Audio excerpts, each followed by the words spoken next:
BRS నేతలు అవాక్కులు చెవాక్కులు పేలుతున్నారని, 2 సార్లు అధికారంలో ఉన్న బీఆర్ఎస్ నేతలు మాట్లాడే భాషా పద్ధతి మార్చుకోవాలని ఇబ్రహీంపట్నం ఎమ్మెల్యే మల్లెడ్డి రంగారెడ్డి హితో పలికారు. గవర్నర్ స్పీచ్ వినడానికి కూడా కేసీఆర్ రాకపోవడం విడ్డూరమన్నారు. ఇక ఎన్నికల సమయంలో కాంగ్రెస్ ఇచ్చిన ప్రతి హామీని నెరవేరుస్తామన్నారు. పంపుతారని ఆలోచన కూడా ఇంకా లేదు మీకు.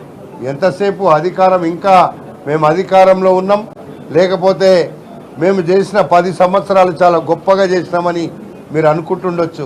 కానీ ప్రజలు మీకు మరి మొన్ననే బుద్ధి చెప్పిండ్రు. అయినా ఇంకా మాటలు మారలే.